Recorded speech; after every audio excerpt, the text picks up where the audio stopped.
Wisconsin. You're watching Tape with Rabbi Doug. We're gonna see Rabbi Doug. We're gonna see Rabbi Doug. We're gonna see Rabbi Doug on your TV tonight. But Daddy, I want to watch Monday Night Football. Forget about Monday Night Football. There's no other thing we're gonna watch on Monday but Rabbi Doug. Yeah, Rabbi Doug on TV tonight. We're gonna see Rabbi Doug. Oh, Shalom and welcome to Taped with Rabbi Doug. We are here in Skokie, Illinois, and today's show is again a social distance show, as you can see. And now that we're social distance, our masks are off. With me is my guest, Manya Treece. Manya, welcome to the show. Thank you so much for having me. She is the founder of Community Counter, a community-based initiative that was created to suppress the spread of COVID-19 in Chicago's Orthodox Jewish community. Community Counter starts with an anonymous report. Anyone who tests positive for COVID in the community is encouraged to visit communitycounter.org when they receive their diagnosis. Then they will indicate where they may have gathered within the Jewish community before they knew that they were positive and contagious. Gatherings may include formal ones, such as a religious service, a wedding, a Sheva Bracha, a backyard kiddush, a backyard camp, a Shabbos meal, anything like that. Once the form is filled out, a team of individuals trained in contact training at REFUAH 311, which is another organization part of Chicago Torah and Chesed, will reach out to anyone who may have been exposed to COVID in order to advise them on the next steps to prevent any further spread of the disease. If you haven't attended any events while you were contagious, you still should head to Community Counter to list yourself as positive in case your particular zip code has had a increase in cases, and we'll kind of record that. This will help rabbis and other institutional leaders and community members understand COVID trends specific to the Jewish community. A bulletin regarding these trends will be sent out weekly by REFUAH 311. Manya Treece is a psychotherapist and the owner of Treece & Associates Psychotherapy and Counseling, where she works with the 15 clinical therapists that are on her staff. She lives in Skokie with her husband and 3 young daughters, and we're so happy to have you on the show today. Thank you so much information about you, but we really don't know you very well, and we want to get to know you. First of all, what made you an expert per se, or someone knowledgeable enough to put something together that could affect the Jewish community? As a matter of fact, the Chicago Rabbinical Council, where I was in their offices today, have endorsed this project as well. What was your thinking, and what was your motivation to get things like this started? So the real impetus for this really begins with the fact that I myself have been a type 1 diabetic for 35 years, since I was 3 years old, and because I have a higher risk profile for COVID, it was really important to me to try to think about how I could make my community safer. I was not raised in the Orthodox community. I'm a Baal Tshuva, somebody who became Orthodox later in life, and one of the things that really drew me to this community is the fact that we are so intimately connected and very tight-knit. And unfortunately, how tight-knit we are and how regularly we gather has become a bit of a risk factor during the pandemic. So because I'm now in this community and I recognize that some of the most beautiful things about it are actually risk factors against the backdrop of COVID, I decided that I wanted to think about ways to protect myself, my family, and certainly others within the community. I started becoming interested in contact tracing, and particularly something called hyper-local contact tracing. I learned in my travels that all public health is really hyper-local. COVID spreads from one person to another until it sort of balloons. And I was interested particularly in knowing exactly what the trends were in our Orthodox community, so that we know where we need to implement mitigation measures, slow our openings, and when we feel that it's really safe to be robust and to be open. So I'm really a layperson. I have no public health background, but I became interested in this simply because of my risk profile and my interest in protecting myself, my family, my neighbors, and my community, which is a beautiful community that lives densely and in a very interconnected way. So how true this is. So I wanted to ask you, are we speaking about Chicago, West Rogers Park, and Peterson Park, and Skokie, or are we speaking about including Lakeview, the Buffalo Grove group Orthodox community, the Highland Park small group of Orthodox community, the Deerfield very small part of the Orthodox community, the small Northbrook Orthodox community? Are these all included in your tracing efforts and in this, or are we just talking about where the majority of people are living today? Well, the way that I envisioned this was really to talk about where the majority of people are living. So we talked about 5 zones: Skokie, West Rogers Park, Lincolnwood, Peterson Park, and Lakeview. But we really do invite people who are in other pockets of the Orthodox community to participate in this, because it's very likely that they will have attended events with people who live in these other major kind of locations for where the Jewish world is in Chicago, the Orthodox world. So I would invite anybody who has a diagnosis of COVID in Northbrook, Deerfield, Highland Park, Buffalo Grove, etc., to participate in this, and hopefully it will help them get a sense of what their risk factors are within their own community and how that has possibly permeated some of the boundaries into other parts of the Orthodox community within Chicagoland. Great. So I guess that when things started to get a lot better in the community, and they really got bad a little bit after Purim this past year, when we hit our height in the community. We lost a couple of prominent members of the community to COVID, one who was in town, one who was out of town, and then a few others later, including a very prominent rabbi from Tel Yeshiva just recently, but who's been positive from that time and became ill. It seems to have sort of leveled off, but then there's been small pockets in the Jewish young people's day camps where it started to spread again a little bit, and then was halted. Now the day schools are starting, the Jewish schools, having in-person students, although some people are working online too.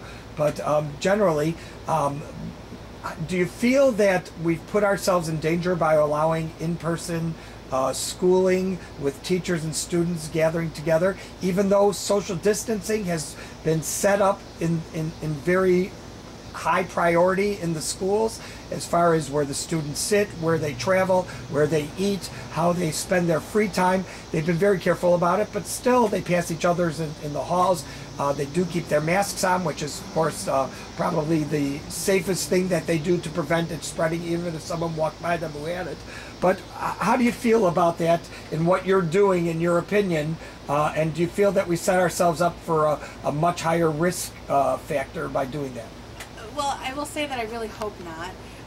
I think that the mitigation measures that are in place in the schools are phenomenal. I actually saw some photographs of what they're doing at Ida Crown Jewish Day School, or Jewish Academy. Right. My daughter's in high school. My youngest daughter's in high school there. Oh, fantastic! Yeah, I saw Rabbi Matanki, who's the head of school there, sent some photos of everything that they've set up. They have leveraged their outdoor space so that they can be outdoors as much as possible. There is tremendous signage throughout the hallways that really encourages students to remember to be compliant with their masks. The classrooms are set up with lucite screens between desks, and they're when in study areas, and they are separated by 6 feet. It's really remarkable. It is. I actually think that the Jewish schools could serve as a model for how we can reopen other schools, public schools. Fortunately, it's Jewish schools, many of them have the resources to implement the distancing and to put in the signage and to have outdoor space. Not every school, especially the public schools, have this resource, but I'm hoping that we can actually be a model for how to safely reopen. I think the thing that is more concerning for me is the fact that we have the high holidays upcoming, and I really did want to put this resource into place before the high holidays come up. I mean, certainly being in person ever is a little bit more risk than being on Zoom. So the fact that the schools are opening, I did want to get this out in advance of the schools opening their doors, but I've truly been astonished and really pleased with everything that I've seen at every school that I've heard about, and I've now been pretty intimately involved in hearing about the plans at most of the Jewish schools in the city. So my hat is tipped. Very good. But I will say that it was important for me to get this out before the holidays, because I think it's very hard for people to not gather. I mean, the holidays it's such a powerful time of coming together, and unfortunately that does pose risks, so I want to put this out there so we can be safe. So obviously we are broadcast all over the world and on television here in Chicago and all the suburbs of Chicago, in every direction. So a lot of people watching us aren't even Jewish. So that example would prove to be a nice thing for their communities. And on the other side of things for the Jewish community outside of the Orthodox community, I would say 80 to 90% of the conservative and reform communities are doing Zoom services this year because they are not strictly Shomer Shabbat, where they would prevent themselves from doing such a thing, whereas 95% or more of the Orthodox community has their synagogues open with social distancing and separations and safety measures and masks and so on. Not something that, knowing you, would you be comfortable with, but other people may be. And we have not seen a spread in the synagogues, a major spread since the social distancing has started. How do you feel the danger of the high holidays is going to bring in for the people in the Jewish community with this services? Although I want to mention, and I think this is very important to know, normally, for example, Yom Kippur is possibly 5 to 6 hours at a time in services, and Rosh Hashanah is certainly 3 to 4 hours in time and services. The rabbis have deemed from the Chicago Rabbinical Council, from the OU, that services be kept to 2 to 2.5 hours maximum, cutting out a lot of the traditional piyutim, as we call them, additional prayers which were added to the machzor, to the high holiday prayer book, saying that even though it's traditional to say those things, they do not, by omitting them and cutting the service short, which is a safety measure, prevent us from observing the holiday properly. How do you feel about all this happening? I think the synagogues are actually a pretty safe space. I have noticed that there haven't been any outbreaks, and God forbid if there were, all the shuls that I'm aware of are having people register before they come to a minyan, so that if there were a need to notify members who had attended a minyan that they needed to watch for symptoms or be on the lookout, there would be a list right there. So I think the higher risk is actually not in synagogues or services, and I think that the medical advisories for all the shuls that I'm aware of have been top-notch and really protective. I think the issue is what happens beyond the synagogue space, and whether or not people keep their guard up and are very compliant. And I have to say, because I'm a psychotherapist, I understand that there's an emotional piece of this here, which is that it's very, very hard to give up the comfort of the holidays and to be, sort of sitting at a distance from people and wearing a mask. I imagine that there will be a lot of cases where people get lax, and so we completely understand that and do not judge that, but we want to have a measure in place to protect things from getting out of hand. While we're talking, I think it's important to point out one of the concerns this year is, and it's only a one-day concern because on Shabbat we don't blow the shofar, so the first day of Rosh Hashanah is Shabbat, so shofar is omitted, but on the second day of Rosh Hashanah, when we blow the shofar, is it safe to hear the shofar from the Baal Koreh, because the blowing of the shofar emits into the air where the people are. And so there are a number of things. For example, Rabbi Herschel Schachter of Yeshiva University in the OU, he is one of the poskim, one of the rabbis who set down changes in Jewish law that are widely accepted under special circumstances. He has deemed that a person can, as long as they don't muffle the sound of the shofar, cover it with a mask on the opening of it when you're blowing the shofar to prevent the spread of the germs in the air, that it's still kosher to hear it and you fulfill your obligation of hearing shofar by doing that. A lot of people are not doing that, but some people are. Another thing people are doing are standing in the doorway of the synagogue facing outdoors when they're blowing the shofar. And for people who are not going to the synagogue, there is, in West Rogers Park at least, set up right now, shofar blowing on every other corner throughout the day at different times of day. So especially the women who decide not to go to the synagogue this year can go outside and hear shofar outside safely without worrying about being exposed to others in a compacted, confined area when they haven't attended synagogue at all yet. Or some of them, such as you, don't even go to grocery stores yet out in public. You really have to share. Yeah. But listen, that's why you're safe. That's why you're safe and healthy. And other people very much follow those things. They only leave when they have to go to a doctor appointment, when they have to do this. Yeah. But not, you know, that's why things have been set up so you can get things delivered and avoid those things if you want to. But I think it's something to praise you for, that you're able to hold to your standards and do this and stay safe for your children and your family. And I think that these different measures that have been put in place for people to observe Rosh Hashanah, observe Yom Kippur, and at the same time be safe are very important measures and very important things to set a precedence in the Jewish community, because we know outside of the Jewish community, in other religious faiths and communities, a lot of gatherings have not held safe with social distancing and masks, and COVID has spread throughout those communities. So I think one of the reasons, like you said, that we are a lot safer is because we've put these measures in place and we're holding to them. And unfortunately, I do attend sometimes, I've attended a few weddings and with social distancing, but all of a sudden during the social time afterwards, when it's supposed to be social distancing during the social time, people can go within 6 feet and say Mazel Tov, congratulations and stuff. They get up close and the friends start coming forward. So it seems to sometimes fall apart, but for the most part, it really is holding together, and it's been a good thing. I know my cousin Scott, who lived right here in this neighborhood, got married last week, and they did the whole wedding on Zoom except for the immediate family and closest people who were part of the wedding family who were there at the actual ceremony. Everybody else attended on Zoom.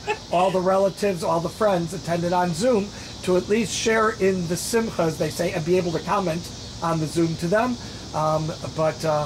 You know, it was a loss to some relatives and stuff who couldn't be there to share it because you've been in every other simcha. Sure. And it's the only time you see your family is at a happy occasion. If I can share. So, yeah, please. So I wanted to ask you your opinion about all these things.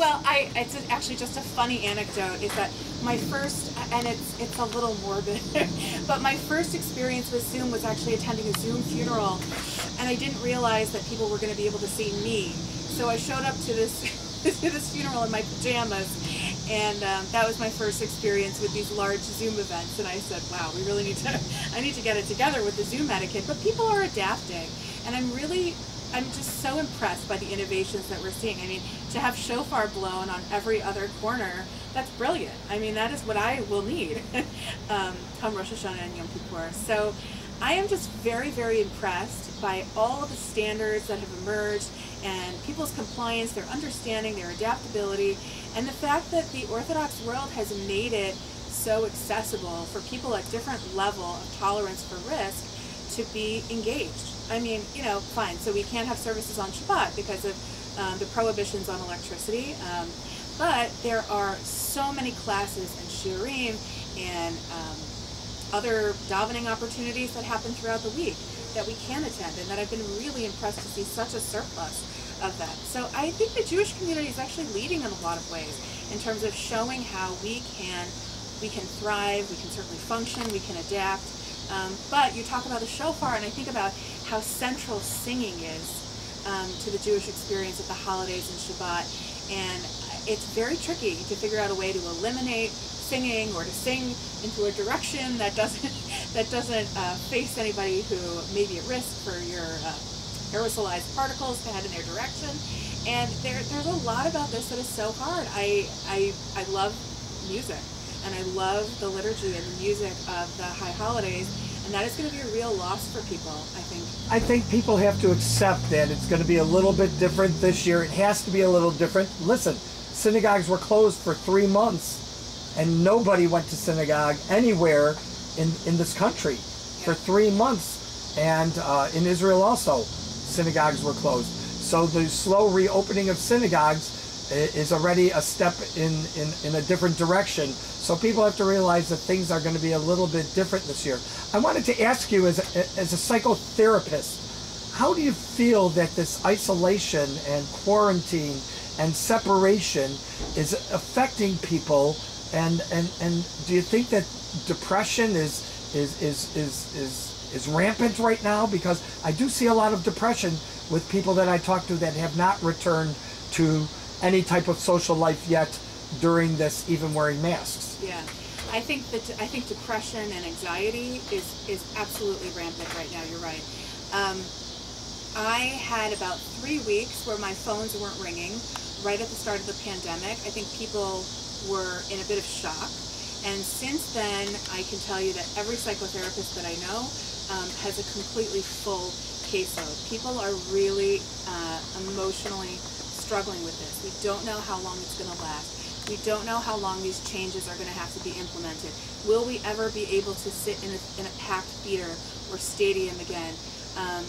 You know, there is so much unemployment. There is a tremendous amount of anxiety and depression that just surrounds, of course, all the isolation. I talk a lot with my patients about the fact that we now look at people that we used to literally embrace with a combination of longing and suspicion. You know, we're wondering, are you going to be the one who gives this to me? But also, I really want to give you a hug, and I really want this to be the way that it always has been. So people are really, they're tethered between sadness about what they're missing and anxiety about if they re-engage in how they used to be. What possibility of illness does that bring to them? And I also think that people are just really fatigued by all of this. And I think that's part of my concern about the holidays, and it's very, very natural, but I think that people are just tired of taking all these precautions and thinking about this all the time. And sometimes I wake up in the morning and I don't realize that I'm still in a world that's defined by the pandemic. I think I would like to go see a movie, or what are the Bulls playing, you know? And I think for everybody, we are just hitting our limit. And unfortunately, we do drop our guard, we do lose our vigilance when we hit our limit, and that poses a risk to our safety. But I have to say, and really emphasize, that there is no judgment there, because I know that it's the human condition to sometimes need to take a break from all the precautions that we have been instructed to take. Wow. Do you do things like take walks around the neighborhood to get out, so you're not always isolated in the house? Do you watch a lot of movies? What do you do to take your mind off of, you know, as a professional who has to deal with this in your own psychoanalyzing yourself? How do you deal with this? What do you do to try and keep yourself sane? Now, I know my children, and I see you've got right here, have done sidewalk chalk, a lot of sidewalk chalk. They've done tie-dye shirts in the backyard. They set up, which we haven't had, a small swimming pool. They're too big for it, but it was just something to do to keep them busy during this time, during this isolation, during the summer when there was no school, when they're not working. We're all out of camp. Your parents are home a lot more than they were, and the kids are home with their parents a lot more than they were. You know, what have you done for yourself and your family? So we definitely are out in our neighborhood. We are taking a lot of walks. We have rediscovered our bicycles in the garage. We head to nature preserves and we do biking. We had a family that we were in a pod with over the summer, and I think we saw them 5 times a day. We did Shabbat with them. We were constantly in the backyard with them. I've actually found it really difficult to read fiction, to watch movies, to watch TV.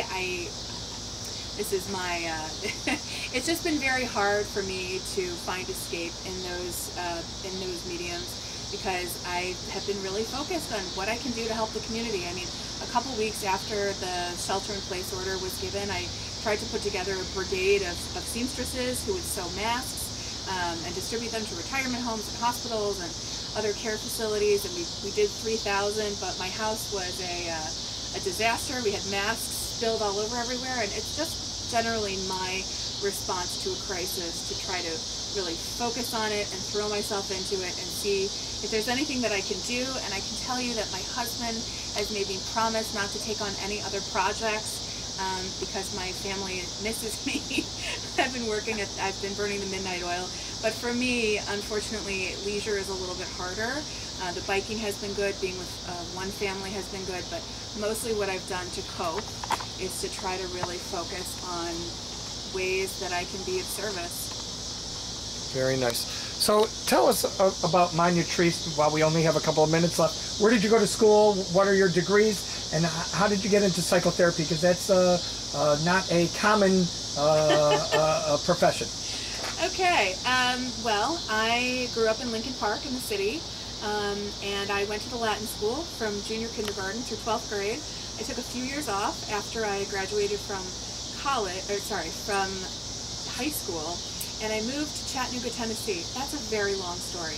I had a friend who I met in a Model UN who was living there, and I really wanted a break from the grind, even though I was only 17. I thought I was having a midlife crisis. So anyway, when I lived in Chattanooga, that is where I became involved in a Jewish community. I actually tried out a bunch of different religious places. I went to a Baha'i meeting and churches and all kinds of different things, and I ended up just loving a Reformed synagogue that was down the street from where I was living. And I thought that I would need to convert, and I spoke to the rabbi, and when he heard that my mother was an Eisenstein from Skokie, he said, I think you're probably not going to need to convert. And so my religious journey really began when I was 17 or 18 and taking some time off. Then after those 2 years, I went to Northwestern. I really tried to dive into learning Judaism, both academically and in terms of practice. So I spent a lot of time at the Chabad house and the Hillel in my last year.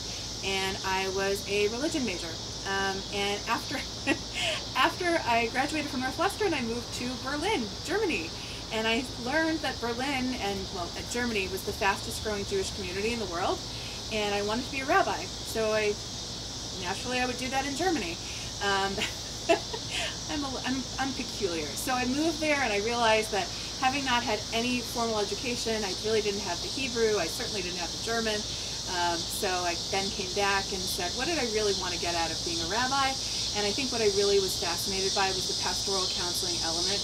Obviously, I can't tell you my whole emotional and spiritual journey, but for me it was difficult to transition from wanting to be Jewish to learning all the rigors of Judaism, the prayer choreography, the music, the rituals, the ways to observe, and I kind of wanted to usher people in a similar way through difficult transitions in their lives. And so I extrapolated that beyond just the spiritual sphere into thinking about how I could do that as a therapist. Wow. Wow. What a great story.